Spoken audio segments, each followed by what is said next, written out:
Hi, here we are again. It's day number 8 of 33 of my YouTube video challenge. It's Dr. Lauren Kaczynski. It's time to dig into the hot mess. Let's break this down into pieces, and I think the first piece to discuss is the financial piece and how I was going to support myself if I couldn't. My plan A of doing locums work wasn't going to support me. So I have to say this was shocking because I had worked with locums agencies a lot when I had a solo practice in Alaska, and I knew that system pretty well. And I also was fully credentialed and qualified to take general surgery call at the hospital where I was. Now, the truth is that in the system that I was in, it was possible to pass off the cases that weren't in my usual caseload to other people, but I was certainly still qualified to evaluate these patients to help take care of things. So it was interesting. And then in retrospect, I guess I also have wondered, should I have investigated that before I identified that as my strategy? Well, maybe. And certainly if I were advising people now, if I were talking with people who were contemplating change or a gap or they wanted to use that, I would talk with them a lot about what things to do to be sure that that was going to float. But I did look at it before I went, and I knew that there were problems before I got to New York. It wasn't like I just arrived and then started contacting locums agencies. It was just that I was already so invested in moving forward in this direction and in my plan that I was willing to take the risk and figure it out. So here's what I did. My priorities were that I needed to make enough money to support myself in this interesting year, that I needed to do that in a way that didn't compromise my ability to do the work that I went there to do, because otherwise it was just going to be a wash. It wasn't going to be worth having taken this time out. The third thing that was on my list was that if I could do assignments or get work that helped to remediate this lack of case numbers that I needed to have locums work, then it would increase my hireability. I didn't really have any concerns about having a year away from work in terms of preserving my skills and still being able to get back in the game. So I have to admit that wasn't on my list. Although, again, in today's practice environment, and I've known this from doing applications, that you need to account for every gap of more than 2 weeks since you finished residency, in some places even during your residency. So what I did was, first of all, it was a time when there was a lot in the news about veterans not being able to get colonoscopies in a timely fashion. And so I guess I should have added to my list that I was interested in leveraging the skills that I had as a colorectal surgeon and endoscopist. And I decided to call VA hospitals or clinics within about a 100-mile radius of where I was in New York.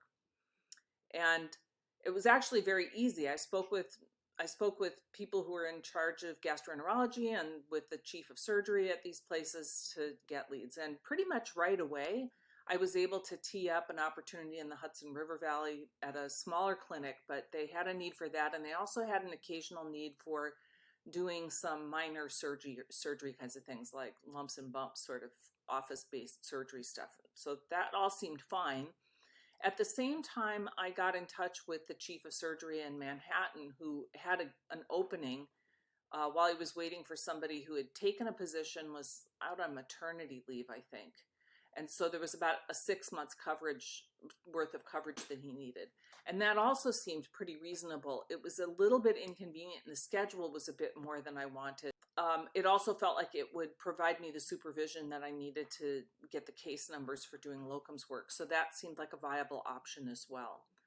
I also decided to look back into places that I'd worked before to see if they might be able to help me out with this, and I could fill a need where I was trusted and already a known quantity, and where I might be able to do that remediation bit as well. And so I went to talk with people in Ketchikan, Alaska, where I had first worked when I left my residency and did a 6-month locums. And it turned out that they were in fact looking to hire a new surgeon and could use some extra help, and had a surgeon there who was willing to back me up for the general surgery cases and to do a certain number of those cases with me. So that was great. The problem with that well, let's say the pros first. The pros were that it's a community and a place that I love and trust, and was in many respects the very best place that I worked in the entirety of my career. Downside of it was that it's a pretty long trip from New York City to Ketchikan, Alaska. I mean, that could be a 16-hour trip or an overnight stay in Seattle. And so it meant that I had to go for 2 weeks at a time. And then there was going to be a problem with managing my dogs, and also some issues in my relationship about being away like that. Some instability that was going to be introduced. So I had some mixed feelings about it, but it also was going to be a time limited thing, and it felt like a worthwhile thing to explore. And the last thing that I did, and partly because in the state where I had been, I had introduced the first and only surveillance or screening program for anal dysplasia. So I was seeing a lot of people with immune deficiency, HIV, men who have sex with men. So I'd worked with this population a lot as a colorectal surgeon, and then because of particular things that I had done. And so I went to a sexual health clinic in New York City to talk with them too about whether they would have some contract work for me, or I could help their project. So it was actually quite easy to very quickly tee up a pretty diverse menu of opportunities, but it took a little bit of planning. It took some talking with people. It took thinking outside the box, and it took really being invested in my plan for the year and wanting to get done what I set out to do. I was determined. So it made sense to cobble things together. So what I would ask in this case for you is, I mean, because this is a situation where I've acknowledged that it's important to have a parachute. My parachute wasn't opening right. And it's tempting to try to go backwards, except that I'd already taken this launch and I was feeling it. I really wanted the chance to explore these things. And so the question is, how do we come up with a plan when the plan A isn't working? And it would be easy to say, see, you're a fool. You shouldn't have even tried this because it was crazy anyway. Now you're not in a safe lane. And so in retrospect, I might also have liked to think about my risk analysis, which I do all the time as a surgeon. So it should have been sort of natural, and I suppose it was happening in a less narrative way. But maybe in conversation with people who are also interested in exploring new things, it becomes easier to think about risk that's a green light, like where there's really no risk at all to something that you want to explore. A yellow risk, where you're a yellow level risk, where, yeah, there could be some questions about it. Orange, where some people are definitely going to be concerned. And when you're in the red zone, that there could be it seems more likely that there could be some lasting consequences for the decisions that you're making.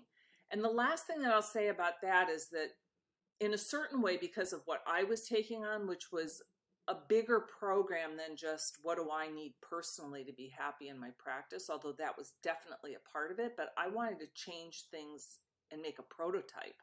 So I had a bigger agenda in a certain way. And that meant that I needed to stay in the game in a way. And that bit of compromise proved to be difficult over time, because it meant that I felt a bit inhibited about saying what I really thought, because I really didn't want to alienate anybody along the way. This is already a problem that I talk about existing for people in practice as an impediment to exploring things on the outside. But even having made a commitment to it, I still found that it was kind of difficult to really go for it and say everything that I was thinking and worried about, because of not wanting to appear like a problem should I want to work again in corporate healthcare. And interestingly, that opportunity came up almost right away. So I'll talk about that in the next video. And in the meantime, maybe you can think about, are there ways that you could explore things that would be in the green zone or in the yellow zone, but still begin to expand your horizons a little bit without having to take on significant risk? Okay, see you soon.